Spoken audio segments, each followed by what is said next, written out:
esquece. Nunca vou esquecer. O modo como dava o colo, mas se passava, entendeu? Se esfregava. Fazer de conta que isso não existia. Isso não aconteceu, eu acho que isso é coisa da minha cabeça, isso não pode ser verdade. Eu vivia assim, atormentada, eu queria esquecer, mas não trabalhava isso, sabe? Eu fui procurar ajuda já depois de casada. Eu busquei ajuda, né? Precisei encarar, busquei a psiquiatria, ainda continuo com acompanhamento esporádico, tanto com análise quanto com psiquiatra. O perfil do agressor é bem complicado das pessoas poderem identificar. Ele pode ser um homem super aceito socialmente, um pai de família muito adequado, um homem muito tranquilo. Existe, assim, se tu for ler o perfil, pais alcoolistas, tem uma maior probabilidade, mas não significa que o abusador seja sempre um alcoolista. Se conhece muitos abusadores que não estão à margem da sociedade em nenhum sentido. É padrinho do meu irmão, segundo ela, diz que ele levou ela na casa, daí diz que ele passou a mão nela, uma pessoa que a gente jamais imaginava. Foi que o abuso mesmo foi pelo meu padrasto. Teu padrasto. Eu não sei quanto tempo isso aconteceu, mas foram várias situações, né? Desses homens que estavam dentro da casa do meu pai, do meu avô na época, né, que era a casa dele. Eu lembro, assim, dos assédios do meu pai. Foi pelo teu pai? Sim, foi meu próprio pai. Quando eu comecei a tomar consciência, assim, do que era realmente, das coisas que ele fazia, acho que eu devia ter uns 7, 8 anos daí que eu comecei a notar. As pessoas imaginam que o perigo está na rua e a gente mesmo orienta os filhos, né, a tomar cuidado com os estranhos na rua. E na verdade, aqui no CREAS, mais de 90% dos casos são de violência intrafamiliar, né? Ou seja, essa violência acontece dentro da casa das crianças, no local que deveria protegê-las. Foi uma decepção tão grande, porque eu confiava, entendeu? E veio de quem eu... Aonde que eu me sentia protegida. Quantas vezes isso aconteceu? Várias vezes. Ah, não foi só uma? Não. Eles pediam para que eu ficasse masturbando eles. Eu não tinha escolha, eu não tinha opção, porque eu estava ali, né, no mesmo espaço, no mesmo ambiente, e eu não tinha ninguém que pudesse me proteger. Quando eu era criança, começou situações de abuso por parte desse irmão, não de sangue, que era comigo, desde os meus 6 anos de idade. 6? Tinha 6 e ele tinha 9, e a gente tem 3 anos de diferença. A violência sexual ela está muito dentro do âmbito familiar, não somente pai e mãe, mas nos vínculos familiares que as crianças estabelecem, que são tios, avós, padrinhos, padrastos, primos, né, primas. Quanto mais próximo da criança, quanto mais uma relação afetiva mais próxima com a criança, mais difícil lidar com a situação de abuso e pior o prognóstico. Por exemplo, ter sido abusada pelo próprio pai tem um prognóstico muito pior do que ter sido abusada por um tio que a criança via uma vez no ano. Até meus 14 anos. Dos 5 aos teus 14 anos? Sim. Confiava nele? Eu confiava, era meu pai, né? O que eu escutava? Que eu sou uma pessoa ingrata. Dele? Isso que eu não sabia reconhecer, né? Que ele tinha dado um nome, que ele tinha me criado, que isso, que aquilo, né? A culpa que a gente sente é muito grande. A gente acha que é a gente que é responsável, que é a gente que provoca essa situação. E tu relatou logo no primeiro momento para os teus pais? Não. Eu relatei apenas com 18 anos. Quando eu completei 18 anos, com a morte do meu pai, eu relatei para minha mãe. Meu pai morreu sem saber. Antes, quando acontecia, tu contou para alguém? Tinha alguém que tu sabia do que acontecia? Não. A gente não tinha essa clareza e essa abertura em casa, né, de poder falar isso com o pai e com a mãe. Falar isso pra eles nunca passou pela minha cabeça. Nem hoje. Hoje não faz nem sentido. É uma coisa velada, entendeu? Tu não se sente encorajada de falar. Muitas vezes a família, acaba sendo cúmplice do abuso. E essa mãe do marido abusador, de alguma forma ela sabe, mas ela deixa isso velado, né? A criança que foi abusada por um vizinho vem e conta pra mãe, e a mãe olha, não tem nada físico, então assim, vamos deixar pra não brigar com o vizinho e deve ser da cabeça dela, né? Eu já ouvi coisas assim de criança de 3 anos, vem contar um abuso e a pessoa diz, ela inventou. Não tem como uma criança de 2, 3 anos inventar um abuso sexual, né? Ela não tem essa vivência para dizer isso. E as pessoas ainda hoje tu encontra isso, assim, as pessoas negam veementemente a questão do abuso. Foi nos meus 12, 13 anos. Eu tentei contar pra ela não acreditou, me botou pra fora de casa. Eu tive que ficar morando com uma tia minha durante uns 4, 5 meses, mas aí ele foi me buscar de volta pra casa. E ele fez ela ir lá me chamar de volta pra casa, daí eu voltei pra casa. Aí começou tudo de novo. Hoje não me dou com minha mãe, não converso com ela. De conivência, sabe? Passa a mão, obrigar eu a deitar muito junto dele, né? E ele ficar se esfregando, enfim, eu tive que ficar quieta e depois fingir que nada aconteceu. Nós morávamos numa casa muito pequena, alguma coisa que eu tinha que pegar num lugar muito alto, assim, né? E ele me auxiliou, e na hora de descer, então... Eu fechava meus olhos. Eu só obedecia e fechava meus olhos. Não lembro deles, não lembro que eu não olhava. Falava que não era pra mim ter medo, não precisava ter medo, que ele era meu pai, que ele gostava de mim, só isso que ele falava. Não brigava, não pedia pra fazer nada assim, mas ele ficava passando a mão em mim e eu começava a chorar, eu só conseguia chorar. E quando comecei a reagir, comecei a apanhar, apanhava muito, ele me queimou com cigarro. A criança abusada, ela apresenta sintomas, tá? E são sintomas bem fáceis, eu acho, de ser detectáveis. Ela fica uma criança hipersexualizada, né? Ela é uma criança que se toca, ela é uma criança que se masturba com frequência, ela tem um relacionamento sedutor com outra pessoa, quer dizer, do nada, uma criança começar a se masturbar ou fazer movimentos masturbatórios, se relacionar de uma forma muito corpórea, passando a mão e tal, pode começar a mentir, ela pode apresentar problema de sono, de alimentação, de agressividade, quer dizer, há uma mudança, e sempre há uma mudança bem séria nessa criança que é abusada.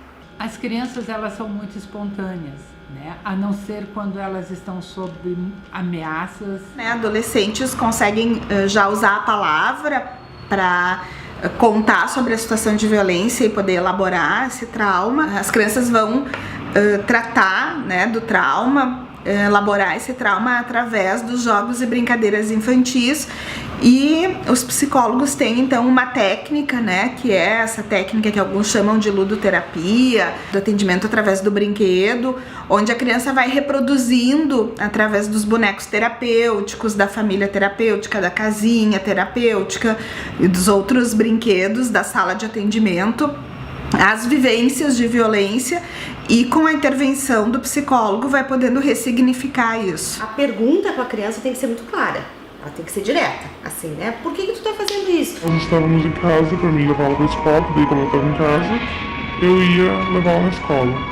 E daí passou uma reportagem de uma ONG, de um professor que tinha abusado, e passou os relatos, e ela me olhou rápido, assim, sabe? E eu perguntei pra ela o que foi, ela disse que nada. Daí, como a gente conhece, né, eu senti que tinha uma coisa pra ele, eu perguntei se alguém tinha feito aquilo com ela. Aí ela pegou e falou que foi, né, foi fulano. Acaba acontecendo entre o abusado e o abusador uma cumplicidade, digamos assim, um segredo, né? Porque esse adulto que abusa da criança, ele vai assustá-la de alguma forma, ele vai acuá-la de alguma forma, no sentido que assim, se tu contar vai acontecer uma coisa ruim, ou eu vou te matar, ou matar tua mãe, enfim, qualquer coisa do gênero, né? Isso vai ficar conosco, então assim, é muito difícil essa criança revelar. Ela vai revelar em sintomas. A primeira pessoa que notou foi uma professora do primeiro ano. E ela disse que ela ia comprar lápis de cor pra mim. Daí eu disse, não, mas eu tenho lápis de cor. Ela disse, não, por que tu não pinta teus desenhos? Porque eu não tenho vontade. Eu disse pra ela, porque a minha vida não é colorida. Nunca desenhava flor, nunca desenhava arco-íris, nunca desenhava nada colorido, né? E eu acho que a principal porta de entrada pra te ter um sinal de que a criança é molestada é desenho. Ela se manifesta de alguma forma, talvez não falando. E tu te manifestou ali. Manifestava assim, em desenhos. E ela veio conversar comigo, perguntou se tinha alguma coisa, chamou meus pais na escola. Eu apanhei muito naquele dia. E aí nunca mais eu toquei no assunto. Eu falei pra ela que não. Aí meu pai começou a me obrigar a pintar os desenhos. Ele disse que se tu não pintar, ou se tu falar alguma coisa pra alguém vai ser pior pra ti. Eu vou começar a bater na tua mãe. Na hora do abuso, vamos pensar num pai biológico e uma filha, tá? Se estabelece uma relação psicótica entre os dois. O pai deixa de ser o pai e a filha deixa de ser a filha. Né? Quando há um abuso, e eu já atendi muito desses, assim, que é sistematizado. Inclusive, esse adulto estabelece um ritual para mostrar que vai começar o abuso. Quando eu senti assim, que ele dizia pra minha mãe ir no mercado, aí eu queria morrer. Isso era sempre de noite. De noite. Quando tu ia dormir. Quando todo mundo ia Até dormir. quando não estava dormindo, quando não tinha mais movimento na casa. Ele levantava e vinha no meu quarto e fazia isso. Pra passar a mão. Eu sentia que tinha uma coisa de errado no tipo assim, de toque, no tipo de abraço, de beijo. Até hoje meu marido sabe, eu não posso ninguém me tocar dormindo. Que eu bato, sabe? Eu não lembro certo, mas pelo menos umas 2, 3 vezes por semana acontecia. Sempre no início da tarde, quando não tinha ninguém em casa, só a pessoa a nossa secretária que cuidava da casa, enfim, que meus pais não estavam em casa. Convidou ela pra ir no armazém, eu acho, não sei onde. E aí ela disse que não podia e ele falou pro meu tio que ele tinha falado com a minha mãe na rua e ela tinha deixado. Como ele era uma pessoa, nossa, como se fosse da família, ninguém imaginaria um negócio desses. Meu tio acabou deixando, nossa, se a avó dela deixou, né? Aí hoje ela já me falou que ele levou ela, que daí lá ele prometeu pirulito, prometeu maquiagem, prometeu... E aí mandou ela tirar a roupa, e aí hoje ela já me falou que ele passou as partes nela. Se a criança contou para a mãe ou para a cuidadora, né, para quem é responsável por ela, e essa pessoa acreditou na história da criança, protegeu, investigou, afastou a criança do contato com o abusador, isso vai trazer um prognóstico melhor. Foi uma vez só? Hoje ela já me disse que foi mais. E daí a gente tá indo na luta, né? Já viemos aqui, já fizemos a perícia, já tanto a psíquica quanto a outra. E ela tá te contando aos poucos, vai? Sim, daí hoje nós conseguimos a psicóloga. Na quinta-feira a gente teve uma entrevista e hoje foi com a doutora. Nem todas as crianças vítimas de abuso sexual vão precisar de tratamento psicológico prolongado. Às vezes, o afastamento do agressor, o cuidado da família protetora com a criança, que acreditou na história da criança e protegeu, e o acompanhamento aqui do CRES, nos nossos grupos, e isso por si só coloca a criança numa possibilidade de elaborar aquele trauma e ficar bem, né? E não precisar seguir num tratamento psicológico mais tradicional, eu diria. A minha psicóloga, na época, quando eu tinha uns 12, 13, que falou, que questionou? Essas ações que teu irmão praticou contigo é violência, tu não sabia. Eu não caracterizava assim, eu não tinha essa noção. Tu te sente nada, entendeu? Então é tanta culpa, é tanto nojo, porque tu chega a te renegar, entendeu? Tu não te aceita. Até tu entender que tu é a vítima. Eu tive uma vez uma depressão muito forte. E só que eu mascarava, eu escondia muito assim, né? E foi um dia que eu pensei, não, tu precisa de ajuda, né? Eu passei a me autoanalisar permanentemente. Depois que tu pratica análise, tu não tem como. Até porque tem outras questões que independem do abuso, que a gente precisa sempre melhorar enquanto ser humano, né? Crescer.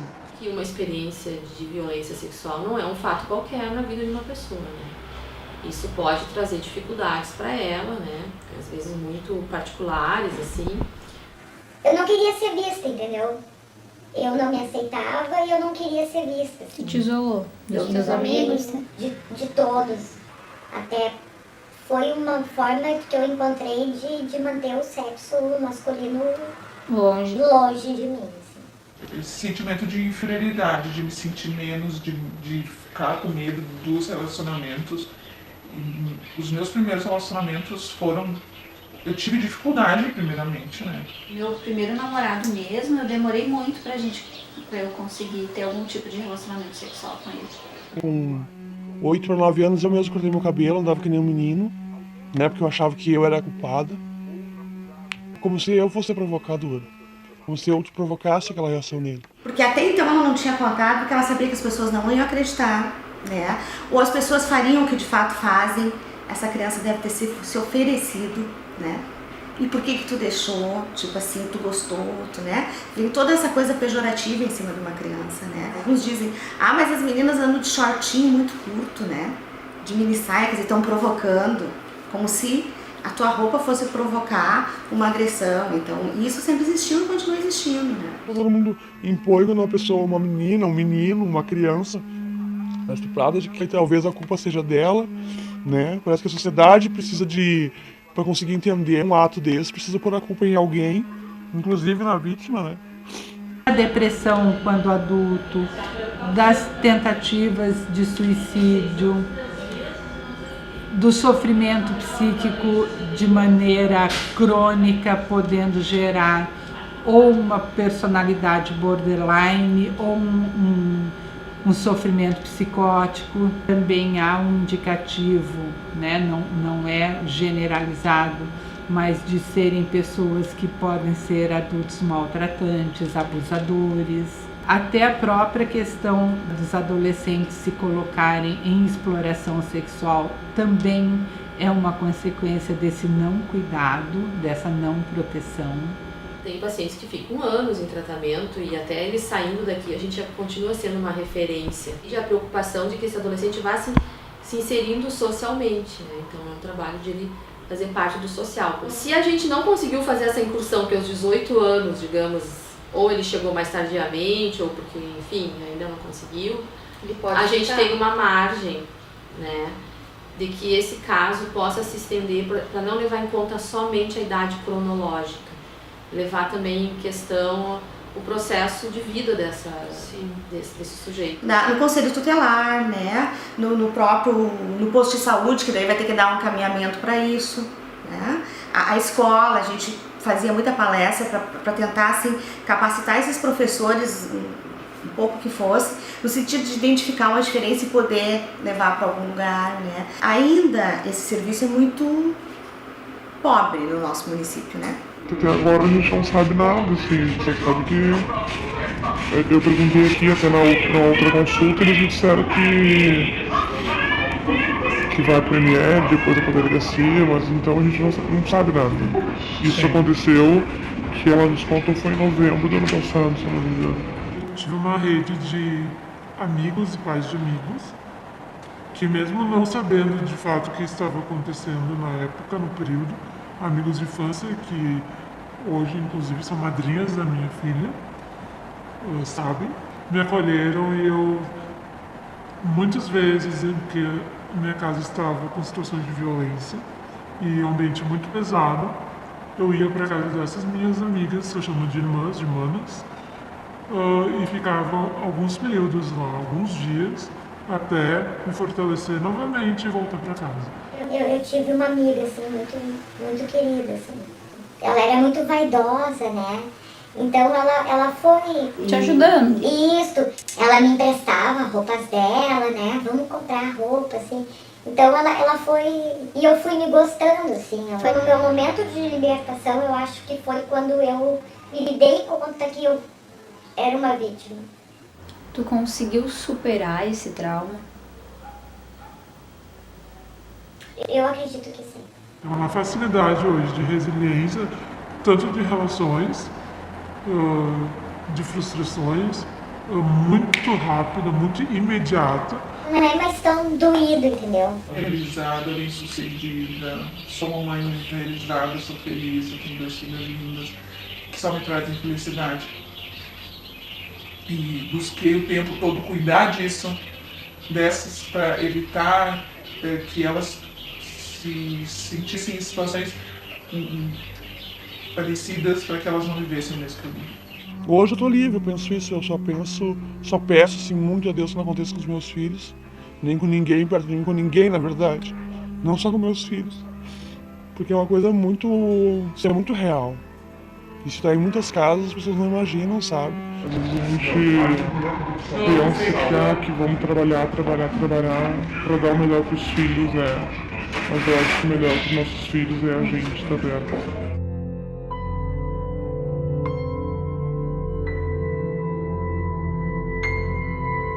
O que ele tá fazendo aí? Eu tô no colégio, que como eu não fui, a senhora passou pra mãe pra me copiar. De que matéria tu mais gosta?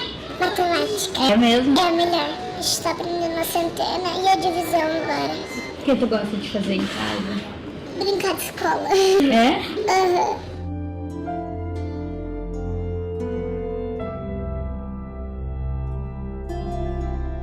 Eu tinha uma sede de vingança, sabe? Tu sempre diz, aqui se faz, aqui se paga. Então eu dizia, bah, eu vou ver ele pagar o que ele fez pra mim. Aí quando ele morreu, depois eu pensei, nossa, ele não sofreu pra morrer, ele só ficou doente e no final de semana ele morreu. E eu tive que amadurecer esse lado espiritual pra conseguir entender que nem tudo se paga aqui, né? Aí isso também começou a amenizar a minha dor, né, de pensar. Comecei a conseguir até perdoar, né, mandar luz pra ele, aonde quer que ele esteja. Tentar agora a minha evolução. Com conta dele, é ele que vai ter que acertar, não é eu, Mas sabe? quando tu percebeu a necessidade que tu tinha que mudar? Quando eu vi que não era minha culpa. Eu tenho hoje gana pela vida. Eu sempre dizia assim, que a minha história era muito triste. Hoje não. Hoje eu tenho orgulho de ser quem eu sou.